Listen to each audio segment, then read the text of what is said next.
चलो बेटा पढ़ना स्टार्ट करें। आज मकर संक्रांति है, सुबह तुमने हलवा खा ही लिया होगा। नहीं खाया? जाके बनवा के खा लेना फिर।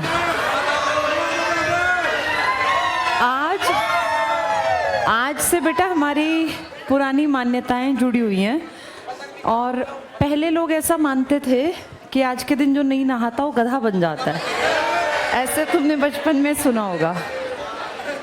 इसके पीछे ना बेटा लॉजिक क्या था, पहले गर्म पानी नहीं थे, इनफैक्ट गीज़र थे ही नहीं, ना ही रॉड थी, तो घर में गर्म पानी करने का साधन नहीं था। अमूमन गांव में, शहर में तो तब बसावट थी नहीं, लोग क्या करते दिसंबर के एंड में नहाना बंद कर देते बहुत सारे लोग, और फिर जनवरी के 15 दिन निकाल देते। तो फिर ये सोचा गया कि कैसे लोगों को भाई बीमारियां लग जाएंगी, अनहाइजेनिक है, तो उसको धर्म से जोड़ के लोगों को समझाना थोड़ा सा आसान रहता है। तो फिर पुराने लोगों ने कह दिया कि भाई 14 जनवरी वैसे भी साइंटिफिकली भी एक इम्पॉर्टेंट डे है, क्योंकि अब तो हम साइंस पढ़ते हैं, ज्योग्राफी पढ़ते हैं, हमें पता है कि 14 जनवरी के बाद जो दिन है उसकी अवधि बढ़ने लगेगी और रात की घटने लगेगी। वैसे तो दिन तो हमेशा 24 घंटे का ही होता है, लेकिन जैसे आजकल है सुबह 6 बजे उठो तो रात दिखती है, 6:30 बजे, 7 बजे के बाद लगता है हाँ दिन सा निकला। वहीं गर्मियों में 5:30 बजे देखो तो लगता है सूरज ऊपर आ गया। तो ये दिन और रात लंबे छोटे होते हैं, अदरवाइज तो 24 घंटे का ही दिन रहता है। तो फिर हमारे पूर्वजों ने सोचा कि कैसे सबको नहलाने के लिए कोई काम किया जाए, तो उन्होंने कहा ऐसा कुछ बना दो जो धर्म से जोड़ें। तो कह दिया जो आज नहीं नहाएगा वो अगले जन्म में गधा बनेगा। तो जब हम बहुत छोटे छोटे थे, हमें याद है, हम ये सोचते थे कि गधा बन जाते हैं इसीलिए नहा लेंगे, तो वहाँ से ये मान्यता स्टार्ट हुई। पर भगवान की दया से अब सबके घरों में गर्म पानी की रॉड है, या कम से कम साधन है, भाई उपले ही सही साधन है। अब उस टाइम पे साधन भी कम थे, तो आज नहाना कोई बड़ी बात नहीं है, लेकिन फिर भी वो मान्यता चली आ रही है, तो हमारे ब्लड में वो चीज़ घुस गई है कि आज नहाना बहुत ज़रूरी है। तो इसलिए अच्छी बात है, आज से फिर हमारे दिनों की अवधि में चेंज आ गया। और बड़े बुजुर्ग तो ये भी कहा करते थे कि आज के बाद से ठंड कम होनी स्टार्ट हो जाएगी, कि भाई धीरे धीरे दिन में फ़र्क पड़ेगा। जब दिन की अवधि लंबी होगी, ऑब्वियस सी बात है, सूरज ज़्यादा देर तक धरती पर अपनी किरणें हमारे हिस्से पर बिखेरेगा, उससे अपने आप गर्माहट का टाइम बढ़ेगा। लेकिन अभी 21 दिन लगभग ठंड रहेगी, उसके बाद फिर धीरे धीरे तुम्हें फील होगा कि हाँ सर्दियाँ लगभग गई। टाइम बेटा पता नहीं चलता, इस महीने के 14 दिन चले गए, यानी इस साल के 14 दिन भी हमारे हाथ से, आज 14th डे है, 13 दिन ख़त्म कर दिए हमने। रोज़ ये सोचा करो आज बेहतर क्या किया। तुम्हारी उम्र में तो डेली सोचना है आज मैंने क्या किया। जिसके पास 24 घंटे का आंसर नहीं है ना, 24 आवर्स में मैंने कुछ इम्प्रूवमेंट की या नहीं की, फिर वो आगे बढ़ेगा नहीं। डेली कुछ ना कुछ सीखना है, चाहे कुछ भी, हिंदी के नए शब्द सीखे, आज हमने इंग्लिश की ग्रामर का कोई रूल सीखा, मैथ्स में कुछ किया, जीके में कुछ किया, रोज़ रोज़ थोड़ा थोड़ा करो, ताकि तुम्हें एक लेवल पे पहुंच के ये हो कि हाँ मेरी तैयारी बढ़िया हो गई। अभी साल की शुरुआत है, अभी से शुरू करोगे तब आखिर तक बढ़िया तैयारी हो पाएगी। ये 1 साल तो पकड़ेगा ही पकड़ेगा, कम से कम 1.5 भी हो सकता है, वो सरकार की नीतियों के ऊपर डिपेंड करता है। ठीक है, तो आज से अपना टॉपिक जो है नया, कल हमने वो मंदिर और वो सब पढ़ लिए थे ना, मेले वगैरह। श्याम जी का मेला, श्याम छड़ी का मेला और छड़ियों का मेला सेम है या अलग अलग? अलग अलग हैं। एक हमने पढ़ा था गोगा नवमी का, गुगा नवमी का बड़ा चलन है हमारे यहाँ, हर ज़िले में लगभग गुगा नवमी। जन्माष्टमी के भी बहुत सारे उत्सव हैं, लेकिन बेरी झज्जर वाली ज़्यादा फेमस है। ऐसे ही कलोई गांव हमने पढ़ा था, रोहतक वाला ना, महम में अस्थल बोहर, कुछ खास इंपॉर्टेंट है, अदरवाइज तो सारी जगह सब चीज़ें हम मनाते ही मनाते हैं। चलो आज नया टॉपिक स्टार्ट करते हैं, कल खत्म हो गया।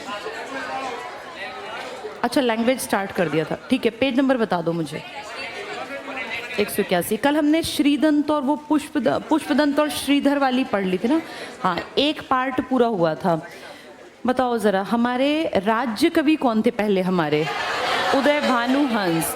जब हम अलग हुए हमने अगले ही साल अपने राज्य कवि बना दिए, और हमारे सामने अब वो गुजरे हैं 2019 में। ऐसे ही एक आदमी हमारा स्वर सम्राट, क्या नाम? पंडित जसराज। पंडित जसराज जो अभी हमारे सामने 2020 में, तो जो 1967 में उदय भानु हंस थे, ये हमारे हरियाणा के पहले राजकवि, और हमारे स्वर सम्राट का नाम है पंडित जसराज। दोनों बिल्कुल हमारे सामने गए हैं। ये 1920 में, ये 2020 में और 2019 में। एक का नाम रुबाई सम्राट था, एक का नाम स्वर सम्राट। ये थे रुबाई सम्राट, ये हमने कल पढ़ लिया था। दो जैनियों के नाम बताओ। एक पुष्पदंत और एक श्रीधर था। किसने कहा वो बड़ा फेमस है, पूरी दुनिया नहीं दुनिया घूमता था, उसने कहा खड़ी बोली ही कौरवी है। राहुल सांकृत्यायन, उसने बहुत सारी यात्राएं की थी ना, उसने कहा खड़ी बोली ही हिंदी है और खड़ी बोली ही हमारी कौरवी है। अगर एक यूपी का इलाका याद करें तो यूपी का एक इलाका भी था बिजनौर, बिजनौरी हिंदी भी कहा गया ना, हमारी हिंदी का ही रूप है। चलो पेज नंबर 181 पर हमने फर्स्ट हाफ पढ़ लिया था। कल दो भाइयों की कहानी थी, आल्हा उदल। कितनी लड़ाइयाँ लड़ी थी? 52 लड़ाइयाँ जीतते थे। आल्हा बड़ा भाई था, उदल छोटा। उनके ऊपर भी हमने पढ़ा ना, किस्से हैं हमारी भाषा में। चलो पेज नंबर 181 का फर्स्ट हाफ कंप्लीट था। विशंभर नाथ कौशिक अंबाला वाले थे, इनकी कहानी फेमस थी, है ना, हिंदी की। और ताई, और कौन सी पत्रिका में लिखते थे? चांद मासिक पत्रिका थी, बहुत दुनिया उस टाइम लिखती थी इसमें। सेकेंड हाफ में ऊपर आ जाओ। मोस्ट इंपॉर्टेंट एक क्वेश्चन पहली लाइन में है, सूरदास। तुम सबको पता है सूरदास जन्मांध थे? हाँ, सूरदास को मानते हैं कि वो जन्म से अंधे थे। फिर अंधे आदमी ने कैसे भगवान की इतनी सुंदर कल्पना की कि उनके हाथ ऐसे, पैर ऐसे, कुंडल ऐसा, कान ऐसे, बोली ऐसी। चलो बोली तो सुन के, यानी ये इमेजिनेशन थी। लेकिन बेटा इमेजिन करने के लिए भी तो सामने कुछ होना चाहिए ना। अब मैं तुम्हें एक इटालियन डिश का नाम बताऊं और मैं कहूँ उसको इमेजिन करो, तो तुम क्या इमेजिन करोगे? तुमने कभी देखी नहीं, सुनी नहीं, हमें क्या पता। अगर हमने कभी मोमोज ना देखे होते, सोचो कभी देखे ही ना होते, और कोई हमें कहता मोमोज बहुत टेस्टी हैं, तो हम क्या इमेजिन करते? हमारे दिमाग में ना आता। ऐसे ही उस आदमी के दिमाग में कोई पिक्चर नहीं थी, क्योंकि वो तो जन्मांध थे। फिर भी इतना सुंदर वर्णन शब्दों में किया कि लोग कहते हैं ऐसा तो देख के नहीं कर सकता आदमी जितना उस अंधे आदमी ने कर दिया। ऐसा एक आदमी नहीं है बेटा, ऐसी एक महिला है, हेलन केलर, नाम सुना है तुमने? देखो, जो वो भी ऐसी अंधी थी, उसने कितना सुंदर धरती के बारे में लिखी कविताएं, कहानियां, बोलती, मतलब वैसे नहीं बोल सकती थी, लेकिन उसने कितना अच्छा वर्णन किया। तो उनमें से एक हमारे यहाँ सूरदास थे। ये टिक कर लो, सूरदास इंपॉर्टेंट लिख लेना। सीही गांव में जन्मे थे, फरीदाबाद में। फरीदाबाद की पॉपुलेशन सबसे ज्यादा है ना, सबसे छोटा जिला, सबसे बड़ा शहर, उल्टा कॉम्बिनेशन है इसके साथ, 18 लाख प्लस। क्या यहाँ हैवी इंडस्ट्रीज हैं तुम्हारी? आइसर, एस्कॉर्ट्स, जेसीबी, सारा काम यही तो था। जूते चप्पल का भी काम था ना यहाँ, बाटा का। वैसे फुटवेयर में नंबर 1 था बहादुरगढ़, लेकिन अगर बाटा कहें तो फरीदाबाद और लिबर्टी कहें तो करनाल। चलो पढ़ो। सीही फरीदाबाद में जन्मे। ये क्वेश्चन आता है किस गांव में जन्मे? सीही फरीदाबाद। अकबर के समकालीन, इसको अंडरलाइन कर लो, अकबर, यानी अकबर के साथ के थे हमारे सूरदास। अकबर कब से कब तक था? अकबर को राज मिला था पानीपत की दूसरी लड़ाई में 1556। इसके पिताजी मर गए थे ना, और फिर जब तक ये जीवित रहा तब तक रहा। इसका मतलब सूरदास इसी के समकालीन, इस बीच में ही सूरदास थे। यहाँ टिक कर लो। तो अकबर के समकालीन, अकबर के ऊपर लिख लो, उससे तुम्हें आइडिया रहेगा किस शताब्दी में रहे होंगे ये। बेटा 16वीं और 17वीं। 1605 का मतलब अगली बोलनी होती है, तो 16वीं 17वीं शताब्दी। आगे पढ़ना। संगीत की शिक्षा के शिक्षा गुरु थे हरिदास, तो इन्होंने म्यूजिक सीखा, भजन गाते थे ना, तो म्यूजिक सीखा हरिदास से। और दर्शन, दर्शन होता है फिलॉसफी, लाइफ की बातें। दर्शन के शिक्षा जो ली इन्होंने वो गुरु वल्लभाचार्य, तो इनके 2 टीचर थे, एक से भजन कीर्तन सीखा और एक से लाइफ सीखी। तुमने देखा अभी वो हमारा महाकुंभ शुरू हो गया, एक लड़का बड़ा वायरल हो रहा है हरियाणा का, वो आईआईटी मुंबई से पढ़ा, देखा तुमने? वो 1-2 दिन में सब न्यूज़ पे आ जाएगा। वो वहाँ बाबा जी बन के बैठा हुआ है, और उसको देखने से लग रहा है कि पता नहीं इसको कोई हो सकता है, क्या ही पता बेटा, लेकिन जैसे वो हंसता है, जैसे बात करता है, ऐसा लगता है कोई इशू भी हो सकता है। इतना इंटेलिजेंट है। उसने शायद एरोस्पेस में पता नहीं कौन सी साइंस पढ़ी उसने, आईआईटी मुंबई से, है भी हरियाणा का। हरियाणा में देखो कितना दिमाग है लोगों में। और यहाँ से वहाँ जाके पढ़ाई करके फिर बोला मैं 3 इडियट्स से बड़ा इंस्पायर हूँ, मुझे फोटोग्राफी करने का शौक था। फिर उसने फोटोग्राफी का कोर्स किया, कितना ब्रिलियंट लड़का, और अब जो बाबा जी बन गया वहाँ। और एक छोटी सी डायरी रखता है, उसमें निकाल के बोला देखो ये कैसे बनाया, फिर बोला ये 0 है, बोला नहीं ये बिंदु है, इसको ऐसे करेंगे तो कर्व बनेगा। इतनी अच्छी उसने ड्राइंग बना दी, जैसे हम जैसे को तो उतना आता भी नहीं है, इतना ब्रिलियंट। लेकिन अब वो सब कुछ छोड़ के और बाबा जी बन गया। तो उससे पूछा भाई तुम्हारे माँ बाप, तो बोला कोई हमें, हमारी भक्ति में सब लोग विघ्न डालते हैं और हम जब वो करते हैं तो हम जब बैठते हैं तो कहते हैं बाबा जी बनेगा, बाबा जी बनेगा। हरियाणा में तो वैसे ही बेटा माँ बाप नहीं पसंद करेंगे ना ऐसे। तो कह रहा था बहुत दिनों से बाहर है घर से, पर ये पता नहीं ना उसको किस चीज़ से, कहता नहीं मुझे मुक्ति चाहिए, मुझे ईश्वर में ही सब कुछ दिखता है, और मैं जो है IIT से पढ़ के, और मेहनती रहा होगा, बहुत ब्रिलियंट रहा होगा तभी IIT में गया। तो ये बताने का मतलब है कि देखो कैसे दर्शन, और वो फिर उसको फिलॉसफी भी पढ़ ली उसने, कितना इंटेलिजेंट है, फिलॉसफी भी पढ़ डाली, बहुत कुछ पढ़ लिया, पर फाइनली अपनी लाइफ में वो कहता है मुझे खुशी नहीं मिली, मैंने जॉब भी की, मैंने सब काम किए, तो मुझे लगता है ईश्वर ही सब कुछ है। इतना ब्रिलियंट सब कुछ हासिल करके उसने लाइफ में फाइनली, एक देखें तो कुछ भी, लेकिन उसकी नज़र में उसे लगता है कि मुझे सही रास्ता अब मिला। जैसे मैंने सब कुछ, अपना जीवन इतना पढ़ा लिखा सब बर्बाद किया, फाइनली तो मरना ही है, तो बोला हंसते हंसते ही मरूंगा, हंसने लग गया। तो फिर उसको देखो, तुम देख के तुम्हें भी लगेगा यार ऐसे भी हो सकता है किसी के साथ। चलो पढ़ो। तो इसके 2 गुरु थे, एक का नाम हरिदास और एक का नाम वल्लभाचार्य। 2 गुरु, वल्लभाचार्य जी से इसने लाइफ के बारे में सीखा, और किससे, ये गाने वाने और ये सब, ये अपने हरिदास जी से, संगीत भजन गाते थे, उसी को संगीत कह रहे हैं। नेक्स्ट टिक करना, इनकी रचना है सूर सागर, नाम सूरदास है तो रचना का नाम सूर सागर हो गया। साहित्यकारों का आराध्य स्थल है सीही, यानी जो लिटरेचर लिखते हैं ना वो जानते हैं कि भाई सीही जाके, जैसे होता नहीं भाई पढ़े लिखे लोगों को IIT सपना है, किसी का कोई सपना है, साइंटिस्ट का सपना डॉक्टर APJ जैसा बनना, तो ऐसे साहित्यकार मानते हैं कि हमारी तो बहुत बड़ी एक तरह से हमारे लिए वृंदावन टाइप है। कौन सी जगह? सीही। कौन जन्मा था?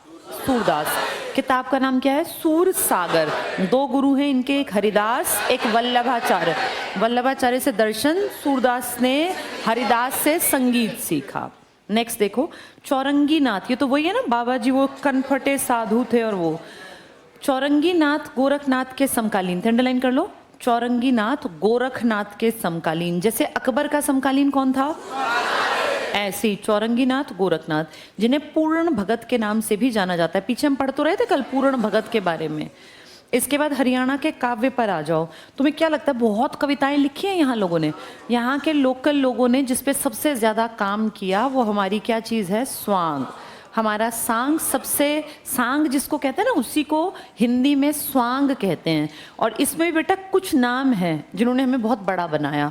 पढ़ के देखो, हरियाणा का काव्य आदिकालीन काव्य, पुराने जमाने का काव्य। अगर देखें तो महाभारत भी तो हमारे यहीं पर लिखी गई थी, तो इस हिसाब से ऐसा नहीं कि हम जीरो थे। पढ़ के देखो, हरियाणा भाषा को समृद्ध करने में आदिकालीन नाथ, अंडरलाइन करो, आदिकाल में नाथ और जैन कवियों का विशिष्ट योगदान। 2 जैन कवि तो तुम जानते हो, पुष्पदंत और श्रीधर।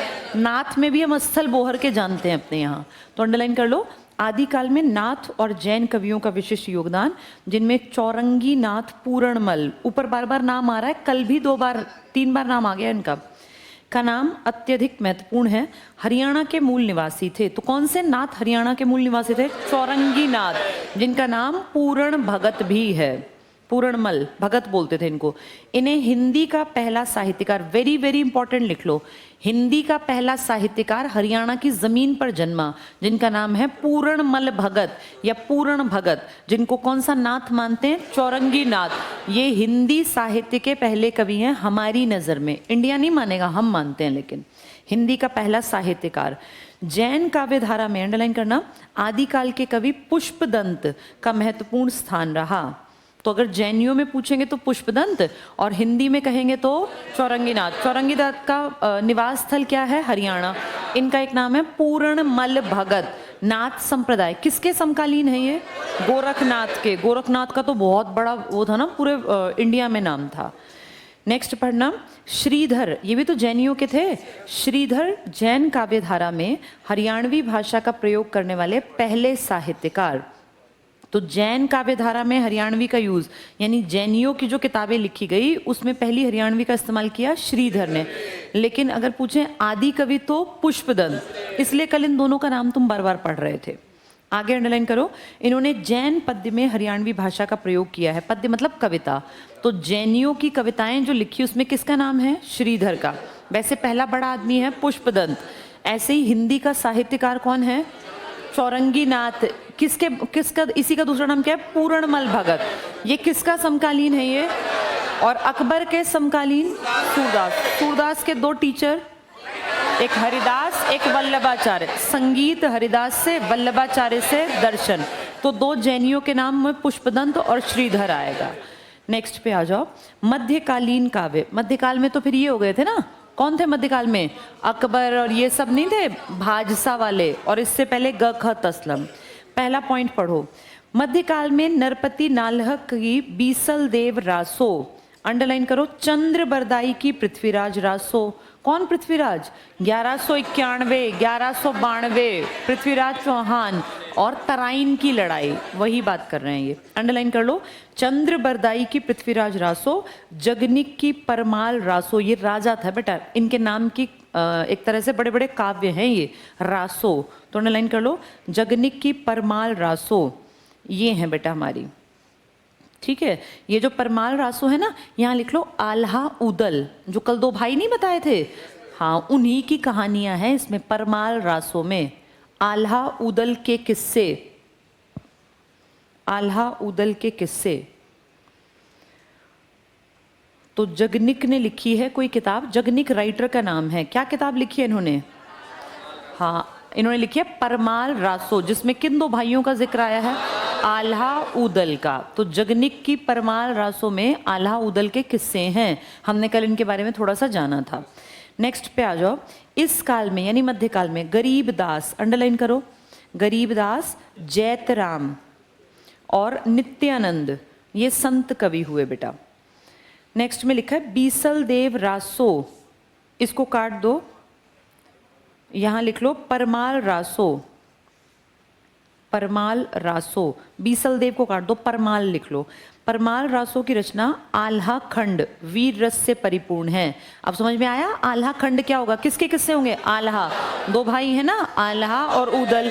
किसने लिखी किताब? जगनिक ने या जागनिक ने। नाम क्या है किताब का? परमाल रासो। दो भाइयों का नाम है आल्हा उदल, ये सेनापति थे, परमाल राजा का नाम था। नेक्स्ट पे आ जाओ, जिसमें आल्हा उदल की वीरता को अतिरंजित रूप से यानी बढ़ा चढ़ाकर वर्णन किया गया। नेक्स्ट चेक करना, कृष्ण काव्य परंपरा के कवि थे सूरदास। तो हम ऊपर पढ़ के तो आए हैं, कहाँ जन्मे थे ये? सीही में, अंडरलाइन करो, जन्म स्थान सीही, FBD लिख लो, फरीदाबाद की भाषा ब्रिज थी। क्या फरीदाबाद की हरियाणवी बोली पर ब्रिज का प्रभाव है? हाँ, मथुरा ब्रिज की तरफ की भाषा लगती है बहुत, जैसे उनकी हरियाणवी और सोनीपत रोहतक की हरियाणवी में बहुत अंतर है बेटा। यहाँ की हरियाणवी है अक्खड़, जिसको बोलते हैं खड़ी बोली, लेकिन उस तरफ की हरियाणवी में यूपी का टच है, तो उनकी भाषा में ना मिठास है। हमारी हरियाणा की भाषा मिठास भरी नहीं है, तो लठमार भाषा है। लेकिन जैसे ही आप यूपी के टच में जाओगे ना, भाषा का रूप अलग बदल जाएगा। वहाँ के लोगों की बोलचाल में जैसे होता है ना, वाणी में मिश्री घुली हुई है, वो वाली कहावत है। ये टिक कर लो। सूरदास की भाषा ब्रिज थी, अकबर के समकालीन थे। सूरसागर और साहित्य लहरी, नई बुक का नाम पता चल गया, लिख लो यहाँ, बुक है ये, सूरसागर और साहित्य लहरी। किसकी किताबें हैं ये? सूरदास, जो किसके समकालीन हैं? अकबर के। और कहाँ जन्मे? सीही ग्राम। और किसका वर्णन ज्यादा किया है? भगवान कृष्ण के बाल्यकाल का। नेक्स्ट पे आ जाओ, आधुनिक कालीन काव्य। तो आधुनिक में पहला टिक करना, अहमद बख्श थानेसरी। थानेसरी थानेसर के कारण, थानेसर कुरुक्षेत्र का इलाका, नाम है अहमद बख्श। नाम से दिख रहा है मुसलमान हैं, लेकिन अभी आगे पढ़ना। इसके बाद इसको अंडरलाइन कर लो, अहमद बख्श थानेसरी को। नेक्स्ट लाइन में टिक करो, दीपचंद, बहुत बड़े, दीपचंद ब्राह्मण बोलते थे इनको। ताऊ सांगी, अंडरलाइन रखना, बाजे भगत, मांगे राम। नेक्स्ट लाइन में आ जाओ, ये बेटा बड़े बड़े सांग के बड़े बहुत बड़े नाम है ये। नेक्स्ट पॉइंट में टिक करना, अहमद बख्श थानेसरी ने थानेसरी रामायण प्रसिद्ध काव्य की रचना की। देखो इसलिए कहा था, अहमद बख्श नाम क्या लग रहा है? मुसलमान, लेकिन देखो थानेसरी रामायण, रामायण क्या है? हिंदुओं का। इससे क्या पता चला कि हिंदू मुस्लिम एकता थी बेटा। ये तो बाद में कलेश इन अंग्रेजों ने ज्यादा करवा दिया हमारा। अंडरलाइन कर लो, थानेसरी रामायण पूछेंगे किसने लिखी, तो क्या टिक करोगे? अहमद बख्श थानेसरी ने काव्य की रचना।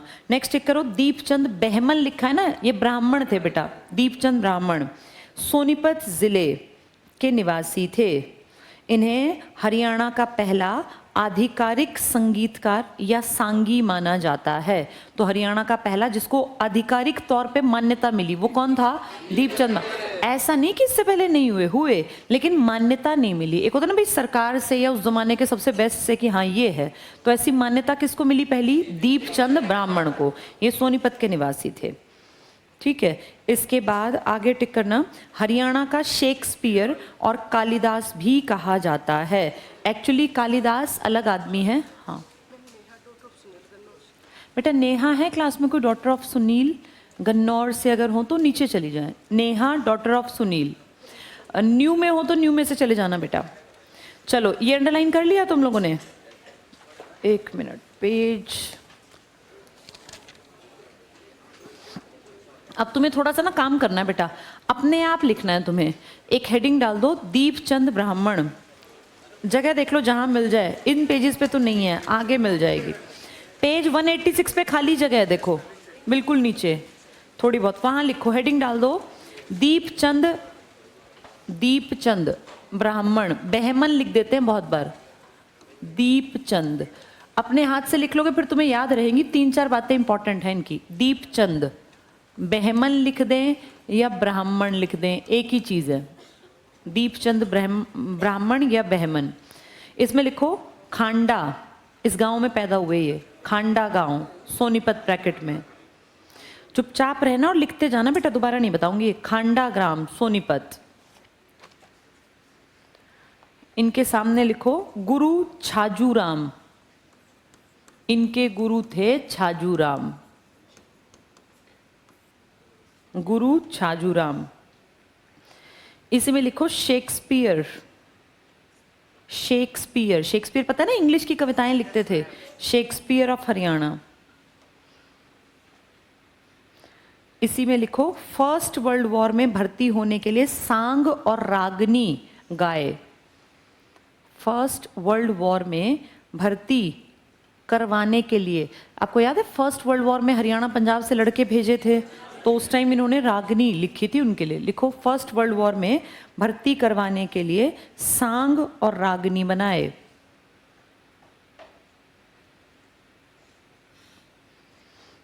राय साहब, ये इनको उपाधि दी थी अंग्रेजों ने, राय साहब उपाधि। अंग्रेजों ने उपाधि क्यों दी होगी? मुफ्त में भर्ती नहीं करवा रहे, वहां गाने गा गा के गांव में, और उनको कह रहे हैं कि तुम जाओ वहां पे तुम्हें अच्छा खाने को मिलेगा, बूट पहनने को मिलेंगे, सूट पहनने को मिलेगा। तो इनको उन्होंने कविताओं में लिख दिया। फिर सांग के माध्यम से गांव में जा जाके उनको यही कहा कि अरे तुम लोग क्यों गांव में पड़े हुए हो खाली बेरोजगार, जाओ वहां पे अपनी भर्ती हो जाओ, बढ़िया सूट बूट पहनो, अच्छा खाना खाओ और लड़ो देश के लिए। तो फर्स्ट वर्ल्ड वॉर में किस बड़े आदमी ने सांग की रचना की थी भर्ती करवाने के लिए? दीपचंद ब्राह्मण। कहाँ पैदा हुए थे? खांडा ग्राम, सोनीपत में। और इनके गुरु का नाम था छाजूराम। इन्हें क्या कहते हैं? Shakespeare of Haryana. ठीक है, यहीं एक पॉइंट लिख लो, इनसे थोड़ा सा अलग है लेकिन इनके बारे में, इनसे मतलब रिलेटेड है। लिखो फोक थिएटर के जनक। ये भी एग्जाम में आ जाता है। फोक पता है ना, FOLK लिखते हैं। हाँ, फोक थिएटर के जनक। क्या होता है फोक थिएटर? फोक मतलब हमारा लोकल, लोकल जिसमें, हाँ डांस नहीं कह सकते बेटा, फोक थिएटर में एक्टिंग करते हैं।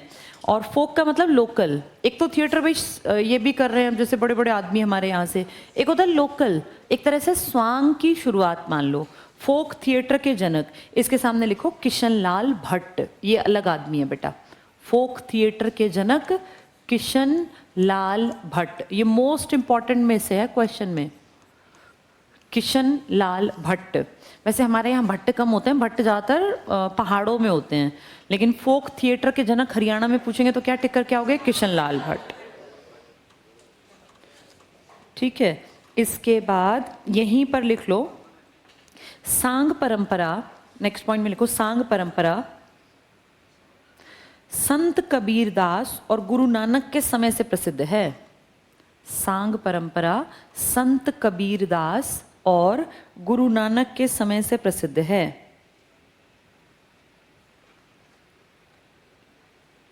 संत कबीर दास और गुरु नानक, तो गुरु नानक कौन से नंबर के थे? पहले। तो सोचो कितनी पुरानी है, किस समय से प्रसिद्ध है। नेक्स्ट पॉइंट में लिखो 200 वर्ष पूर्व, यानी 200 साल पहले, 200 वर्ष पूर्व किशन लाल भट्ट ने वर्तमान सांग की नींव रखी। 200 साल पहले किशन लाल भट्ट ने वर्तमान सांग की नींव रखी।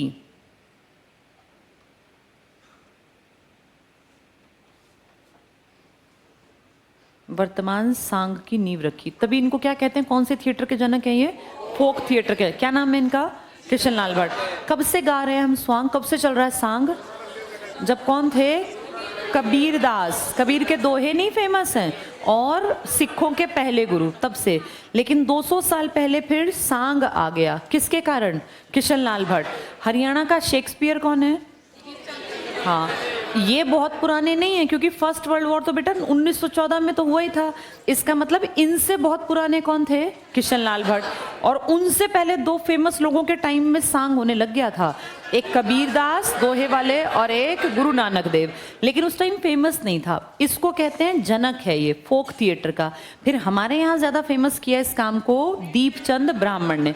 तीनों कैरेक्टर समझ में आ गए? अलग अलग काम है। इसके बाद इसी में लिख लो बेटा, माता भवानी का नाम लेकर शुरू करते हैं स्वांग। लिख लो शुरुआत माता भवानी के नाम से।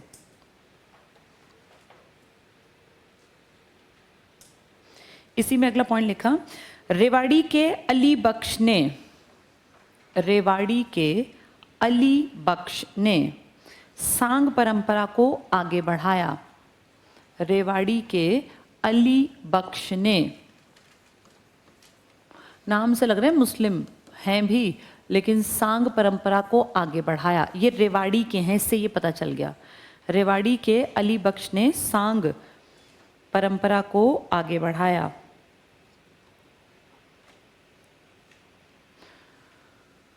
तो हमने 4-5 नाम देखे, बताओ सांग किसके समकालीन, कब से शुरू हुए थे?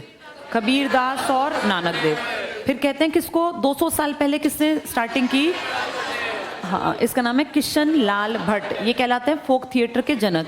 हमारा सबसे बड़ा नाम किसका है? दीपचंद ब्राह्मण, जिनके गुरु का नाम है छज्जूराम। कहाँ जन्मे दीपचंद? हाँ, और उन्होंने हरियाणा में इस चीज को बहुत आगे बढ़ाया। एक पॉइंट लिखो, कुछ लोगों का मानना है, सब नहीं मानते लेकिन कुछ मानते हैं, कुछ लोगों का मानना है कवि शंकर दास से सांग परंपरा शुरू हुई। कवि शंकर दास, ये यहाँ के नहीं थे बेटा, मेरठ के थे। कवि शंकर दास, मेरठ ब्रैकेट में लिख लेना।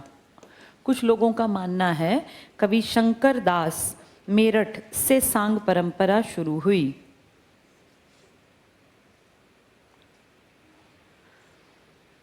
सांग परंपरा शुरू। अली बख्श कहाँ के हैं? रेवाड़ी के। ऐसे ध्यान रखना है, अली बख्श, इसने परंपरा को आगे बढ़ाया। तो पूछें बताओ सांग सबसे पहले किसके टाइम में देखे गए? तो दो बड़े नाम, एक कबीर दास और एक गुरु नानक देव। अगर कहें इस परंपरा का जनक कौन है, तो किशन लाल भट्ट था। लेकिन कुछ लोग मानते नहीं, किशन लाल नहीं, मेरठ का क्या नाम है? कवि शंकर दास। हमारे हरियाणा में सबसे प्रसिद्धि का कारण बने दीपचंद ब्राह्मण, जिनके गुरु का नाम है छज्जूराम। वही हमारे हरियाणा के शेक्सपियर भी कहलाते हैं। क्लियर ना आप सबको?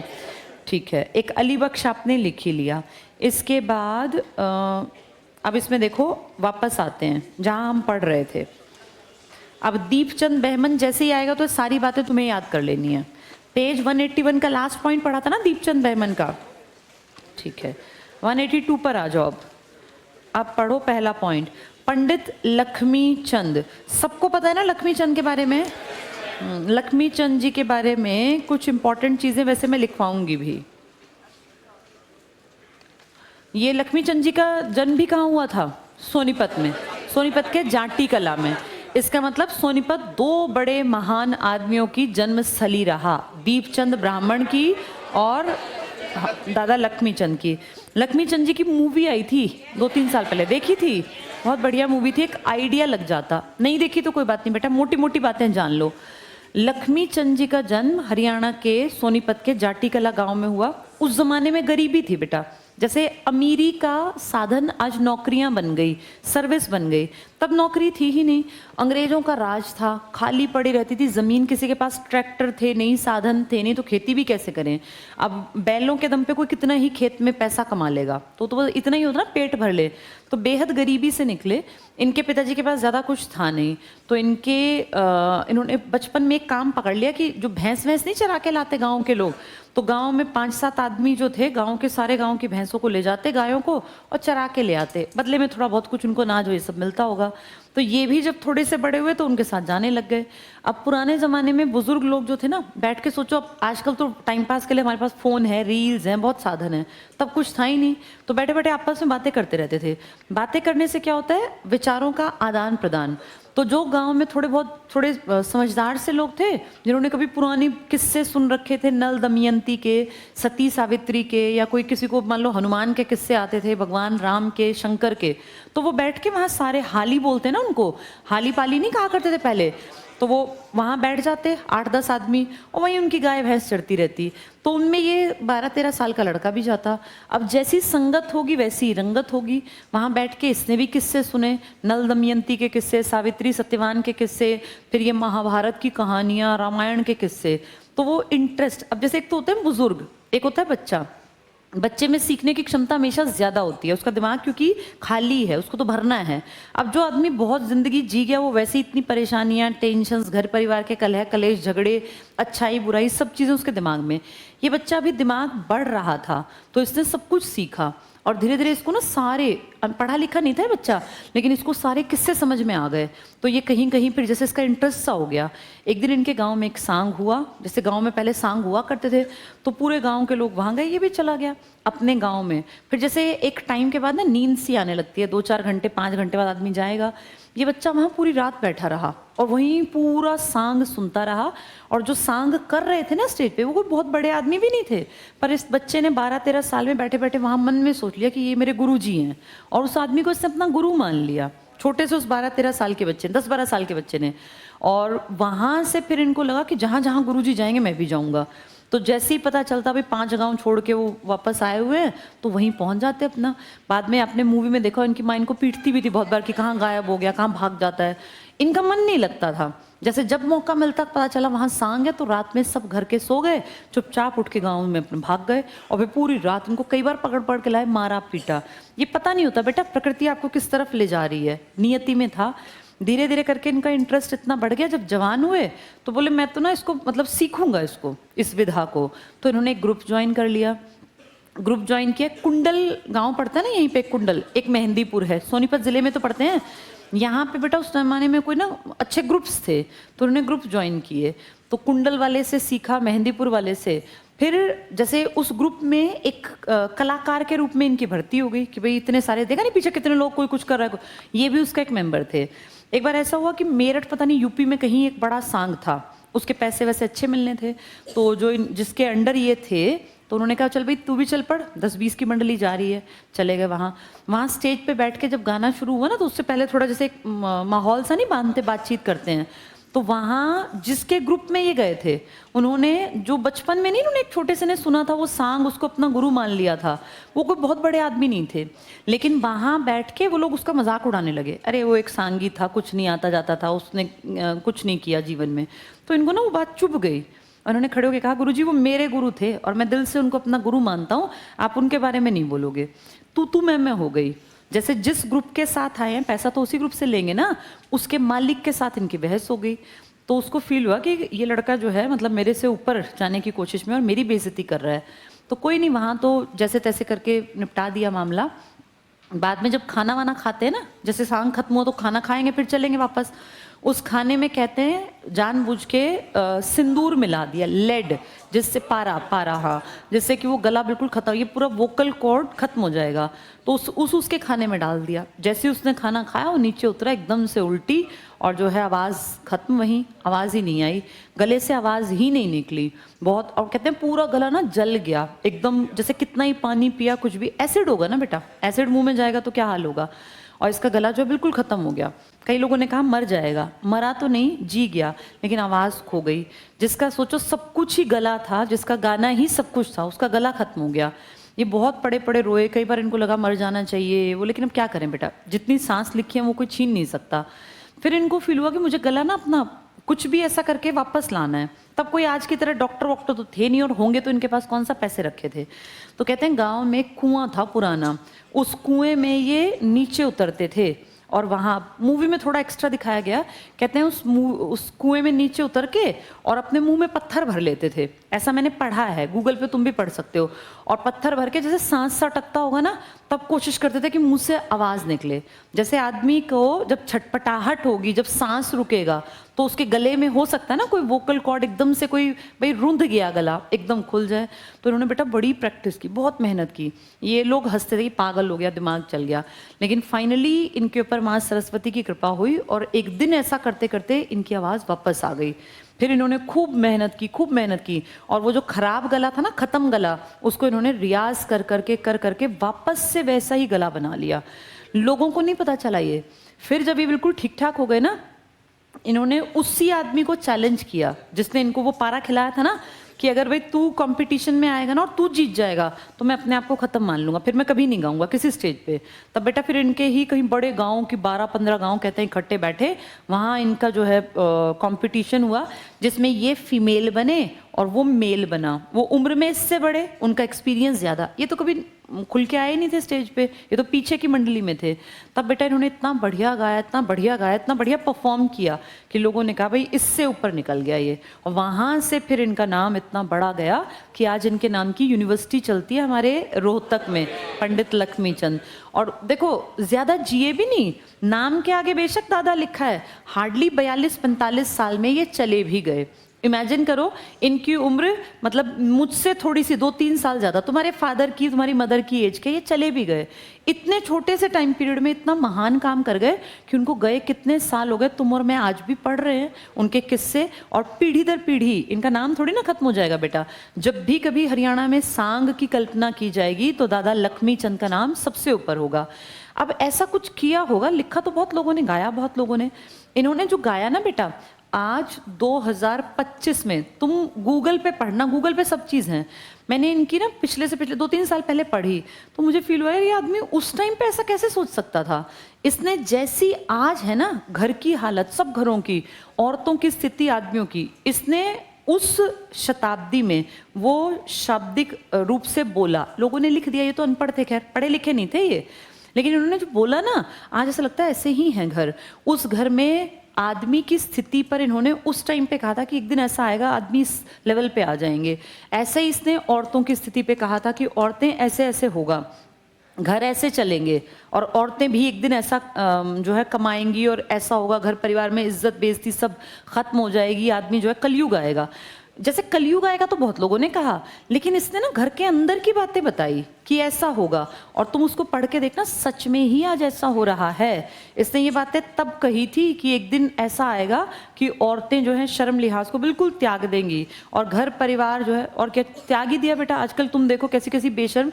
और इसने ये बातें उस टाइम पे यंग लड़कियों के लिए नहीं कही थी, इसने अधेड़ उम्र की औरतों के बारे में भी कहा, यंग लड़कियों के लिए भी कहा, आदमियों के लिए भी कहा, बेटों के लिए भी कहा। यानी इसने घर परिवार के अंदर के रिश्तों पे उस जमाने में कह दिया था कि ऐसा होगा। और आज तुम पढ़ के देखो तो मिलेगा हाँ ऐसा ही है, घरों में सच में ऐसा ही है। तो कैसे एक आदमी ने 100 साल आगे की जिंदगी सोच ली। तुम सोच सकते हो 3000 में क्या होगा, हमें नहीं पता क्या होगा, और तुम कहोगे क्या पता ऐसा हो ही ना, क्या पता मैं जो कहूँ हो ही ना। हम तो 2025 में बैठे हैं ना, इतने साल बाद हमें क्या पता। अब हम कहते हैं ऐसा होगा, ऐसा नहीं हुआ। तो इसने जो कहा ना तुम्हारे सामने है, पढ़ के देखना, ऐसा ही हो रहा है। ऐसे ही रिश्ते, जैसे इसने बताया था कि ऐसे दिन आएंगे, ऐसे रिश्ते होंगे, और इस तरीके से घर परिवार समाज बदलेगा। तो इसलिए कहते हैं कि ये उस जमाने में आगे 100 साल तक का सोच पाता था, इतना काबिल आदमी था, जबकि पढ़ा लिखा नहीं था। इनके बारे में थोड़ा सा लिख लो बेटा, पेज पे जहाँ जगह मिले ना वहाँ हेडिंग डाल दो।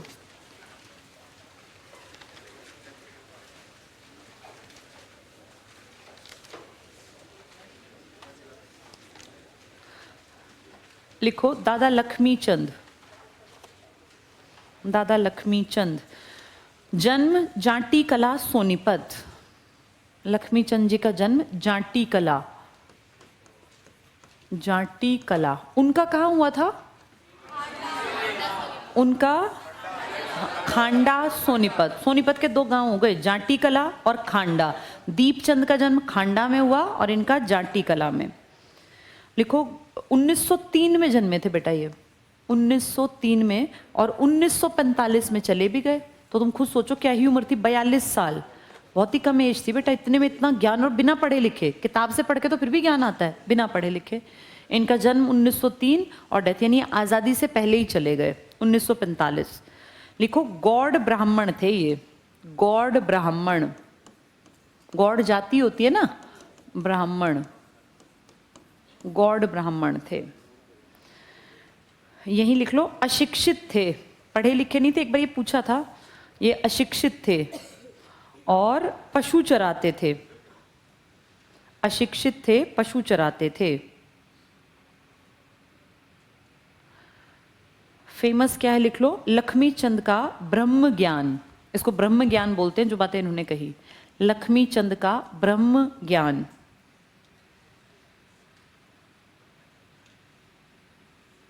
यहीं लिखो सूर्य कवि, इनको बोलते हैं सूर्य कवि, सूर्य कवि। मॉरल वैल्यूज पे इन्होंने बात की थी कि क्या होना चाहिए और क्या होगा देश का, समाज का, मॉरल वैल्यूज, नैतिक बातें। इसी में लिखो कालिदास ऑफ हरियाणा। पीछे क्या लिख के आए थे हम, शेक्सपियर, इसलिए मैंने कहा था दोनों अलग अलग हैं। Kalidas of Haryana, Kalidas of Haryana.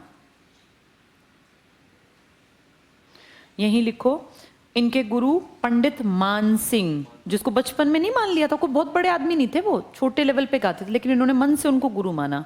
गुरु पंडित मान सिंह। मान का मतलब क्या होता है, इज्जत, तो उनका बहुत मान था इनके मन में, मान सिंह। उनके गुरु का नाम क्या था, छाजूराम, उनके छाजूराम थे, इनके मान सिंह।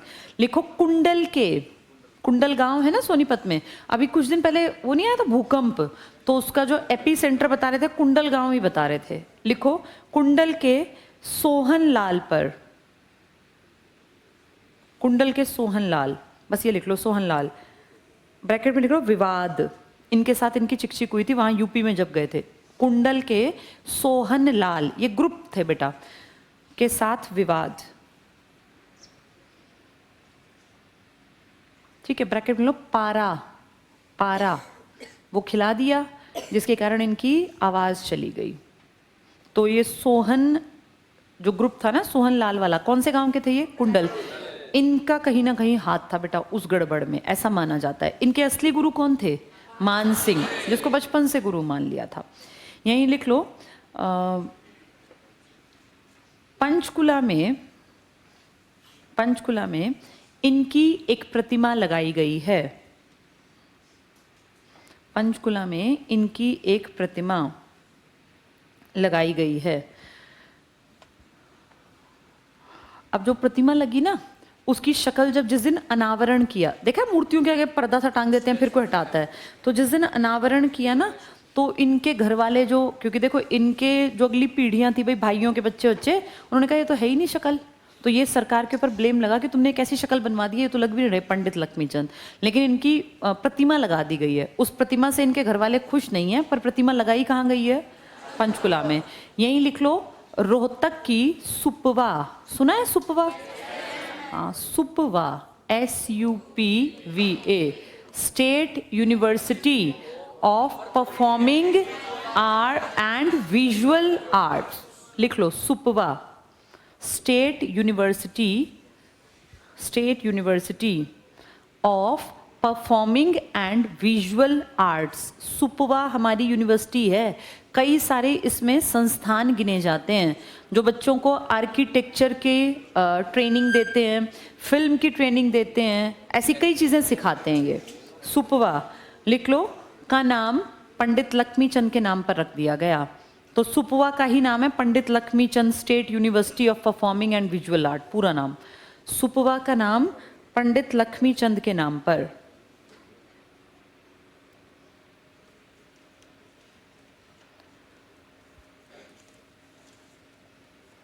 ठीक है, बताओ इनका ज्ञान किस नाम से फेमस है, ब्रह्म ज्ञान। कहाँ जन्मे थे ये, जाटी कला। कब जन्मे थे, 1903 में। कब एक्सपायर हुए, आजादी से पहले ही चले गए। इन्होंने अपना गुरु किसको माना? मान सिंह। ग्रुप में किसके में थे? कुंडल के सोहन लाल। इन्होंने पारा गलती से कह लो जानबूझ के खिला दिया, जिसके चलते इनका गला चला गया। कहाँ की यूनिवर्सिटी का नाम इनके नाम पर है? सुपवा कहाँ है? रोहतक। लेकिन इनकी मूर्ति कहाँ लगी है? पंचकुला में। इन्हें क्या कहते हैं, शेक्सपियर या कालिदास? और शेक्सपियर कौन था? वो दीपचंद का जन्म कहाँ हुआ था? हांडा में। उनके गुरु कौन थे? छज्जूराम। इनके गुरु का नाम मान सिंह। अब दोनों को तुम कंपेयर कर पाओगे। जल्दी से वापस आओ अब जहां हम पढ़ रहे थे मध्यकालीन में। अब शेक्सपियर और कालिदास 182 पढ़ रहे थे ना हम। अब दोनों पॉइंट क्लियर हो गए? ठीक है, पढ़ के देखो। पंडित लक्ष्मी चंद हरियाणवी भाषा के भारतीय कवि थे। इन्हें सूर्य कवि और हरियाणा का तानसेन, डबल अंडरलाइन कर लो। कालिदास और तानसेन एक आदमी हैं। तानसेन और कालिदास भी लिख लो, और कालिदास। शेक्सपियर कौन है? हाँ, कालिदास पूछेंगे तो, और अगर तानसेन कहेंगे तो भी लक्ष्मीचंद। लक्ष्मीचंद के गुरु मान सिंह। ज्ञान का नाम ब्रह्म ज्ञान। यूनिवर्सिटी सुपवा। मूर्ति लगी है पंचकुला। किसके ग्रुप में थे ये? सोहन लाल। कहाँ का था? कुंडल, सोनीपत का। चलो अब आ जाओ हरियाणा के प्रसिद्ध साहित्यकार में। साहित्यकार कौन होते हैं?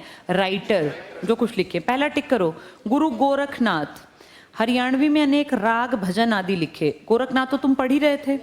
नेक्स्ट टिक करो, राजा राम शास्त्री। वेरी इंपॉर्टेंट लिखो, राजा राम शास्त्री। इन्होंने पहली हमारी क्या झाड़ू फिरी लिखी थी ना, उपन्यास।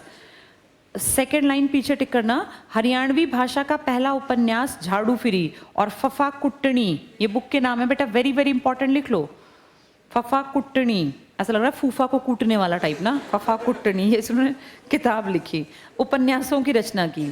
संत गरीबदास इंपॉर्टेंट है। गरीबदास छुड़ानी गांव झज्जर में जन्मे 1717 में। हरियाणवी भाषा में अनेक कविताएं लिखी। हरियाणवी भाषा में अमृतवाणी, डबल अंडरलाइन कर लो, अमृतवाणी। संत थे गरीबदास, छुड़ानी गांव झज्जर में जन्मे। जेतराम टिक करो, ये गरीबदास के बेटे। तो जैतराम कौन है? गरीबदास के बेटे। गरीबदास की क्या है किताब का नाम? अमृतवाणी। अमृतवाणी। साहित्य लहरी किसकी थी? सूरदास की। ब्रह्म ज्ञान किसका है? लक्ष्मीचंद का। ऐसे अलग अलग याद रखना। इनकी अमृतवाणी। जैतराम गरीबदास के पुत्र, उच्च कोटि के साहित्यकार।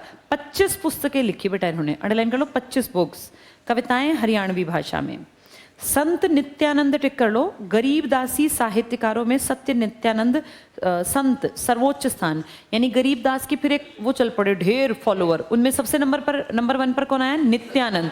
गरीबदास का बेटा कौन? जैतराम। कितनी किताब लिखी? छुड़ानी गांव झज्जर में किसका जन्म हुआ? गरीबदास का। गरीबदास की फिर एक तरह की वो चल पड़ी चेन, जिसमें पहला नाम किसका है? नित्यानंद। उनके बेटे का नाम था जैतराम। 25 किताब जैतराम की है। नित्यानंद सबसे बड़े थे। इसके बाद अगला टिक करो, दयाल दास। ये जैतराम के समकालीन। कौन जैतराम? गरीबदास का बेटा, जिसने 25 किताब लिखी, उसके समकालीन। गुलाम कादिर टिक करो, सूफी कवि और साहित्यकार। सूफी कौन थे? मुसलमान। तो देखो ना, गुलाम कादिर नाम देख रहे हो। नेक्स्ट टिक करना, इनके ग्रंथों में प्रेम लहर, प्रेम वाणी, प्रेम प्याला, ये सब थी। सादुल्ला टिक करो, ये भी मुस्लिम हैं। मेवाती क्षेत्र साहित्यकार। प्रमुख रचना महाभारत, डबल अंडरलाइन करो। एक मुस्लिम ने भी महाभारत की रचना की है हरियाणा में। क्या नाम है इनका? सादुल्ला। कहाँ के हैं? मेवात के। ताऊ सांगी छोड़ दो। इससे अगला टिक करो, हरिदास। राजा रतन सेन, ये बुक का नाम है। 2 छोड़ दो, सैयद गुलाम हुसैन शाह, महम रोहतक के निवासी।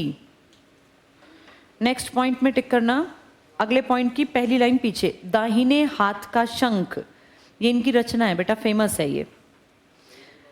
दाहिने हाथ का शंख, ये सैयद गुलाम हुसैन शाह की है। नेक्स्ट टिक करो, रामफल चहल। सेकेंड लाइन, भिवानी जिले के नीमड़ी गांव में जन्म हुआ रामफल चहल का। सेकेंड हाफ में ऊपर टिक करना, 2004 में योगदान हेतु हरियाणा सरकार द्वारा पंडित लक्ष्मीचंद अवार्ड से सम्मानित। पंडित लक्ष्मीचंद अवार्ड चहल को मिला। कहाँ के हैं चहल?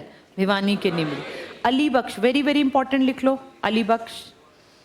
सेकेंड लाइन पीछे टिक करना, स्वांग भी लिखे हैं। कहाँ के थे अलीबख्श? रेवाड़ी, लिख लो रेवाड़ी। सांग परंपरा में इनका नाम तुम पीछे लिख के आए हो वैसे भी। अहमद बख्श, इसके नाम के आगे थानेसरी लिखते थे ना, थानेसरी, अंडरलाइन करो। इन्होंने रामायण, जयमल फत्ता, यहीं लिख लो थानेसरी, अहमद बख्श थानेसरी, इन्होंने रामायण भी लिखी है। अली बख्श ने सांग परंपरा को आगे बढ़ाया। दोनों मुस्लिम हैं, अली बख्श भी और अहमद बख्श भी। नीचे आ जाओ, पहला टिक करो मोहन चोपड़ा, हिंदी के हैं हम सारे। मोहन चोपड़ा, इनके टिक करना नीड के आगे। टूटा हुआ आदमी, ये नए लोग, फेमस है बेटा ये। चौथा टिक करो रमेश चंद्र जैन, मेहंदी रचे हाथ, फेमस है। इनमें से एक दो आ जाती हैं कभी भी, सारे टिक मार्क मत नहीं करना, नहीं तुम पढ़ पाओगे, मेन करवा रही हूँ। सातवां टिक करो जय नारायण कौशिक की माटी का मोल, इंपॉर्टेंट। बूढ़ी सुहागिन, ये इंपॉर्टेंट है। 16वें नंबर पर आ जाओ, सम्राट हर्षवर्धन, हर्ष को रत्न नाग प्रिय थे ना, प्रियदर्शिका, रत्नावली, नागानंद। बाण भट्ट इन्हीं का तो चेला था, टिक करो इसमें। हर्षचरित और कादम्बरी। श्रीधर, बताओ श्रीधर क्या था? जैन। दो थे, पुष्पदंत और श्रीधर, अंडरलाइन करो श्रीधर, लिख लो यहाँ जैन कवि। जैन कवि, किताबें इंपॉर्टेंट नहीं है लेकिन वैसे इंपॉर्टेंट है। 27वां टिक करो माधव प्रसाद मिश्र, इसकी कहानी बड़ी फेमस है, लड़की की बहादुरी, लिख लो लड़की की बहादुरी, माधव प्रसाद मिश्र की कहानी। इसके बाद अगले पेज पर आ जाओ, जय नारायण कौशिक, माटी का मोल, इंपॉर्टेंट कहानियां हैं ये। जय नारायण 31वें नंबर पर, जय नारायण कौशिक, माटी का मोल। हाँ हो गई। 32वें टिक करो राजा राम शास्त्री, ईंख की खेती, प्रहसन, दो तुम पहले से जानते हो, फफा कुटनी और झाड़ू फिरी, वो उपन्यास हैं, ये कहानी है। ईंख की खेती ही प्रहसन लिखा है। 46 पे आ जाओ, विष्णु प्रभाकर, बहुत बहुत इंपॉर्टेंट, आवारा मसीहा, वेरी वेरी इंपॉर्टेंट। अहमद बख्श थानेसरी 51 पर आ जाओ, अहमद बख्श थानेसरी ने क्या लिखी है? रामायण। अली बख्श भी था ना एक, जिसने सांग परंपरा को आगे बढ़ाया। नेक्स्ट टिक करो उदय भानुहंस, बताओ कौन है ये? हरियाणा का पहला राजकवि, अभी एक्सपायर हुए हमारे सामने 2019 में, लिख लो इनके पास, हरियाणा के पहले राजकवि, हरियाणा के पहले राजकवि। संत सिपाही, डबल अंडरलाइन कर लो, पहले राजकवि की फेमस रचना का नाम बताओ? संत सिपाही। देवी शंकर प्रभाकर, याद है मूवीज में नाम था इनके खानदान का प्रभाकर, कौन सी मूवी याद आई तुम्हें? चंद्रावल, बहू रानी, वो इन्हीं की थी सारी। टिक करो देवी शंकर प्रभाकर, हरियाणा एक सांस्कृतिक अध्ययन, यहाँ लिख लो मूवी, इनके खानदान ने मूवी पे पैसा लगा रखा है। देवी शंकर प्रभाकर, हाँ प्रभाकर पूरे जैसे आज यशराज वगैरह फिल्म्स हैं ऐसे थी ये। नेक्स्ट टिक करो पंडित श्रीराम शर्मा, याद है श्रीराम का नाम लेके 5 आंदोलनों में कूद गए थे पंडित श्रीराम, कितने साल जेल में रहे? 7 साल, वही है ये, टिक कर लो। हरियाणा का इतिहास लिखो, 5 आंदोलनों में हिस्सा लिया, 7 वर्ष जेल, 7 साल जेल। ठीक है बेटा, बाकी मत पढ़ना, इतने याद हो ही नहीं सकते। चलो अब कल पढ़ेंगे बाकी जो बच गया, जैन काव्य वगैरह।